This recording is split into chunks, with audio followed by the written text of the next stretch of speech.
नमस्कार दोस्तों, हमारी आज की कहानी का नाम है जिद। छोटी माँ कैसी है? माँ की तबीयत तो ठीक है ना? रागिनी ने अपनी छोटी बहन सौम्या से पूछा।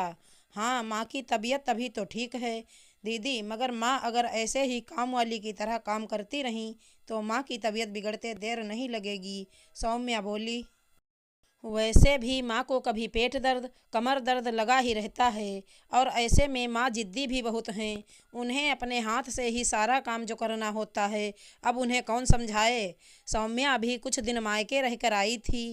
रागिनी को मायके गए वक्त बीत चुका था, इसलिए उसने सौम्या से माँ का हालचाल पूछा, क्योंकि रागिनी जब भी माँ से बात करती माँ हमेशा ठीक है कहती। मगर बहुत बार माँ की आवाज़ से रागिनी को एहसास हुआ जैसे माँ ठीक नहीं है। रागिनी बोली, सौम्या तुम कहना क्या चाहती हो? सौम्या बोली, दीदी जब से भाभी को बेटा हुआ है, भाभी घर का कुछ काम नहीं करती, बस अपने बच्चे को दिन भर गोद में लिए बैठी रहती हैं। माँ का सारा दिन भाभी और उसके बच्चे की सेवा में ही निकल जाता है। माँ कुछ बोलती भी तो नहीं। भाभी को फुल टाइम सर्वेंट मिली हुई है माँ के रूप में। भाभी को बेटी के बाद बेटे की बहुत चाह थी, वो पूरी हुई, मगर इसका मतलब ये तो नहीं कि दिन भर बेटे को अपने से चिपकाए रखो। थोड़ी देर माँ को भी तो दो, वो भी तो पोते के साथ खेलना चाहती हैं। मगर भाभी अपने कमरे से बाहर आएं तब तो माँ बच्चे के साथ खेलें। भाभी जानती हैं माँ को घर का काम करना पसंद है, इसलिए तो वो अपने कमरे में घुसी रहती हैं। रागिनी को अपनी माँ पर तरस आ गया और उसने 2 दिन बाद मायके जाने की सोची। रागिनी को देखकर उसकी भाभी नीता अपने कमरे से बाहर आई और अपना बच्चा उसके हाथ में थमाते हुए बोली, दीदी देखिए कितना बड़ा हो गया है आपका लल्ला, छोटा सा था जब आप इसे मिलने आई थी। लल्ला से बोली, बोलो बुआ बुआ।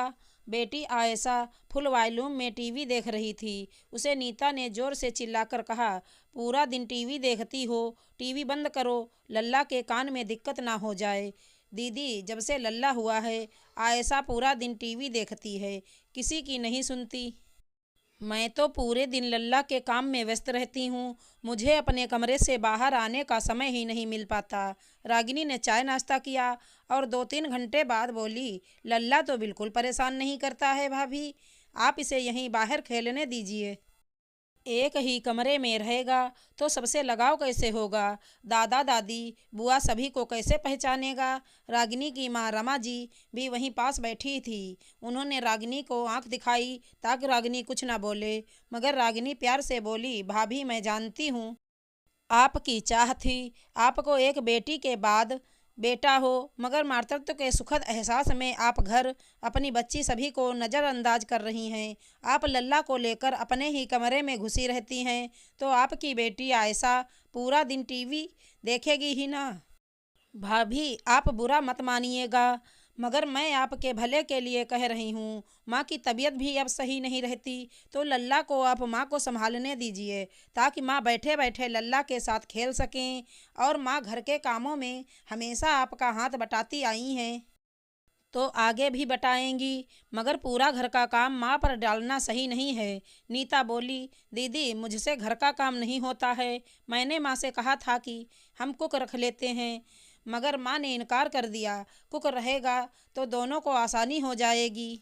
रागिनी ने देखा माँ और भाभी के रिश्ते में खटास उत्पन्न हो गई है। शायद कारण यही था, भाभी कुक रखना चाहती हैं और माँ मना कर रही हैं। रागिनी बोली, हाँ कुक रखने में कोई बुराई नहीं, आप थोड़े दिन कुक रख लो, फिर बच्चा थोड़ा बड़ा हो जाए तब देख लेना। रमा जी पहले तो कुक रखने के लिए नहीं मानी, मगर रागिनी बोली, माँ आपने पूरी जिंदगी घर का काम किया, मगर अब आपकी उम्र हो चली है और भाभी अपने 2 छोटे बच्चों में व्यस्त हैं।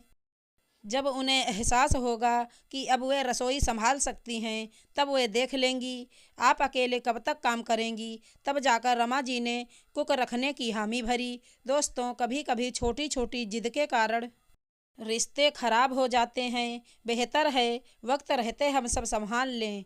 आशा करती हूँ हमारी कहानी अच्छी लगी होगी। धन्यवाद दोस्तों।